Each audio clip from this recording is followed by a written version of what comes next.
ICC T20 ప్రపంచ cup 2026లో భాగంగా నమీబియాతో జరుగుతున్న తమ రెండో మ్యాచ్లో టీమిండియా టాస్ ఓడిపోయింది. టాస్ గెలిచిన నమీబియా బౌలింగ్ ఎంచుకుంది. టీమిండియా తుది జట్టులో 2 మార్పులు చేసింది. కడుపు నొప్పితో బాధపడుతున్న team India dashing opener Abhishek Sharma ఈ మ్యాచ్ కి దూరం కాగా సంజు శాంసన్ కి ఛాన్స్ ఇచ్చారు. Star pacer Jasprit Bumrah re entry ఇవ్వడంతో సిరాజ్ ఉద్వాసానికి గురయ్యాడు. ఇక టాస్ గెలిచిన తాను బ్యాటింగ్ ఎంచుకునేవానని టీమిండియా టీ20 కెప్టెన్ సూర్యకుమార్ యాదవ్ తెలిపాడు. అనారోగ్యంతో ఇబ్బంది పడుతున్న అభిషేక్ శర్మ మరో 2 మ్యాచ్లకి అందుబాటులో ఉండడని సూర్యకుమార్ యాదవ్ తెలిపాడు. మేం ముందుగా బ్యాటింగ్ చేయాలి అనుకుంటున్నాం. చాలా సంతోషంగా ఉన్నాం. టాస్ ఓడిపోయి మ్యాచ్ గెలిచినంత కాలం మాకు ఎటువంటి ఇబ్బంది లేదు. మంచు ప్రభావం ఉంటుంది. కానీ ఈ పరిస్థితుల్లో లక్ష్యాల్ని కాపాడుకున్నప్పుడే ఆత్మవిశ్వాసం రెట్టింపు అవుతుంది. ఇక మా క్రూషియల్ ప్లేయర్ అభిషేక్ శర్మ ఇంకా కోలుకోలేదు. అతను 1-2 మ్యాచ్లకి దూరమయ్యే అవకాశాలు ఉన్నాయి. అభిషేక్ స్థానంలో సంజు శాంసన్ బరిలోకి దిగుతున్నాడు. అతను కూడా అభిషేక్ తరహాలోనే విధ్వంసకర బ్యాటర్. సిరాజ్ స్థానంలో బుమ్రా జట్టులోకి వచ్చాడని సూర్యకుమార్ యాదవ్ చెప్పుకొచ్చాడు. ఇక సూర్యకుమార్ యాదవ్ చేసిన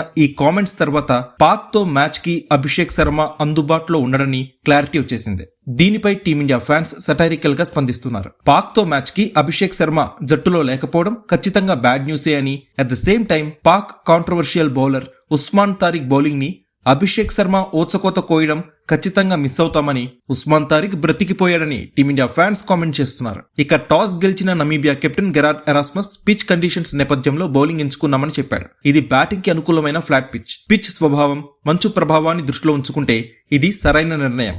మా నైపుణ్యాన్ని మెరుగుపరుచుకోవడం పైన మా దృష్టంతా ఉంది. వికెట్ బాగున్నట్టు కనిపిస్తుంది. రెండో ఇన్నింగ్స్ లో లక్ష్యాన్ని ఛేదించడానికి ప్రయత్నిస్తాం. మేం క్రికెట్ ఆడేది ప్రేక్షకుల్ని అలరించడానికి. మా జట్టులో 2 మార్పులున్నాయని నమీబియా కెప్టెన్ తెలిపాడు.